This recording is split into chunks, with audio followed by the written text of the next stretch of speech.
Hello বন্ধুরা, আমি আবার চলে এসেছি একটা রেসিপি নিয়ে। রেসিপি বলতে পারো বা চাট বলতে পারো, যেটা ইচ্ছা। তো দেখো, বাজার দিয়ে বড়মশাই কদিন আগে নিয়ে এসেছিলো ভুট্টা পোড়ানো, খেতে ইচ্ছা করেছিল, খেয়েছি। প্লাস কটা ছিল শুকিয়েও যাচ্ছিলো। তো বাইরে বৃষ্টি পড়ছে, ভাবলাম কি করি, চলো কর্ন চাট করা যাক। তো তার জন্য আমি এখানে একটা প্যান বসিয়ে দিয়েছি, আর সব কর্নগুলো ছাড়িয়ে রেখেছিলাম সেগুলো আমি ওর মধ্যে অ্যাড করে দেবো। আর ভালো করে বয়েল করব যতক্ষণ না সেদ্ধ হয়। ঠিক আছে, তোমরা সেইভাবেই করো। আর তোমরা মানে একবার ট্রাই করো বন্ধুরা, সত্যি খুব সুন্দর খেতে হয়। বেশ ভালো লাগছিলো, মুখটাও বেশ মানে ছাড়ছিল। যাদের সর্দির মুখ তারা তো অবশ্যই ট্রাই করো। তো দেখো, এখানে আমার কর্নগুলো সেদ্ধ হয়ে গেছে, কালারটাও কতটা চেঞ্জ হয়ে গেছে তোমরা বুঝতেই পারছো। তোমরা তোমাদের অনুযায়ী করে সেদ্ধ করে নিও, দেখে বুঝতেই পারবে কতটা কি হয়েছে। তো চলো, এবার আমি কর্নগুলোকে আস্তে আস্তে করে নাবিয়ে ফেলি। নাবিয়ে নেওয়ার পর একটা বাটিতে সার্ভ করব, আর দেখাবো তোমাদের কতটা সেদ্ধ হয়েছে। তোমরা সেরকম অনুযায়ী করো। তো দেখো, আমার এবার কর্নগুলো আমি সার্ভ করে নিয়েছি একটা বাটিতে। তো করার পর তোমাদের দেখাচ্ছি কতটা পরিমাণে ভালো সেদ্ধ হয়েছে। তো এরকমভাবে করো, বেশি টাইমও লাগে না। আর এখানে আমি একটা প্যান বসিয়ে দিয়েছি, বসানোর পর একটু বাটার অ্যাড করবো ওর মধ্যে। তোমরা পারলে বাটারটা নাও দিতে পারো, তোমাদের অপশনাল। ঠিক আছে, তো এখানে আমি বাটারটা দেওয়ার পরে এখানে কর্নগুলোকে আমি অ্যাড করে দেবো।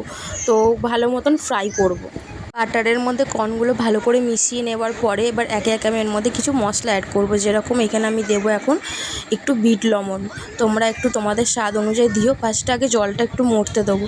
তো জলটা দেখো অনেকটাই শুকিয়ে গেছে, আর বাটারটা পুরো মিশে গেছে, একটু তেল ভাব হয়ে গেছে। তো এবার চলো আমি এর মধ্যে একটু বিট লবণ অ্যাড করে দিই। তোমরা তোমাদের স্বাদ অনুযায়ী বিট লবণটা অ্যাড করো। করার পর ভালো মতন মিশিয়ে নেওয়ার পরে তারপরে আমি এর মধ্যে অ্যাড করব আর একটা জিনিস, সেটাও তোমাদের সাথে শেয়ার করব। তো তোমরা দেখতে থাকো, ভালো মতন মিশিয়ে নেবে।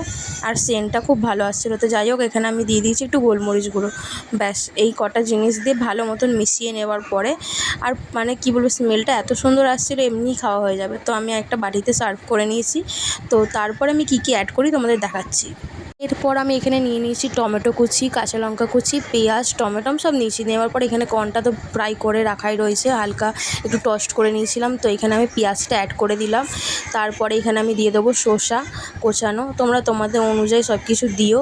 ঠিক আছে, তো দেওয়ার পরে আমি এর মধ্যে এখানে অ্যাড করব টমেটোটা অ্যাড করে দেওয়ার পরে আমি দেবো কাঁচা লঙ্কা, সব কটা অ্যাড করার পরে তো ভালো মতন মিক্স করতে হবে বন্ধুরা। সত্যি খুব সুন্দর খেতে, আমি জাস্ট প্রেমে পড়ে গেছি। যেমনি ছোলার চাট হয় সেরকম এইটাও কর্ন চাট। আর একটু পাতিলেবুর রস অ্যাড করে দিয়েছি এর মধ্যে। আর সত্যি কথা বলতে কী বলতো, কর্নটা একটু মিষ্টি মিষ্টি, তো খুব ভালো লাগছিলো খেতে, আর বাটার ছিল সাথে। তো এখানে দেওয়ার পর আমি একটু চাট মশলা অ্যাড করব। চাট মশলাটা দেওয়ার পরে আমি এর মধ্যে তোমাদের স্বাদ অনুযায়ী সব কিছু দিও। ঠিক আছে, আমি দিয়ে দেবো এর মধ্যে একটুখানি গোলমরিচ গুঁড়ো। দেওয়ার পরে আমি এর মধ্যে দিয়েছি একটু চিলি ফ্লেক্স, তোমরা পারলে নাও দিতে পারো।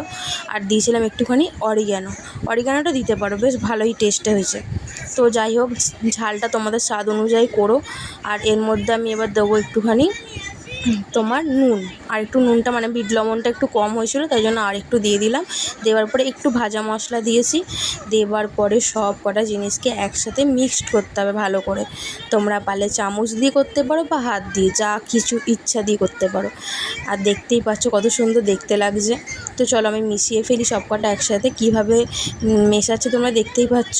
আর এটা আর কি দেখাবো, তোমরা তো সবাই পারো করতে। তো চলো আমি মিশিয়ে নেওয়ার পরে তোমাদের দেখাচ্ছি কেমন দেখতে লাগে। তো আমার এখানে পুরো রেডি হয়ে গেছে কর্ন চাটটা, তোমরা দেখে বুঝতেই পারছো কতটা সুন্দর হয়েছে। তোমরাও কিন্তু বাড়িতে অবশ্যই এরমভাবে ট্রাই করতে পারো। আর ভালো লাগলে অবশ্যই জানিও কিন্তু কমেন্টে, ঠিক আছে। তো চলো বড়মশাইকে একটু দিয়ে দিই, সাথে আমিও একটু প্লেটে নিয়ে নিয়েছি। ভালো লাগলে লাইক কমেন্ট শেয়ার করে দিও। আর কি বলি, টাটা।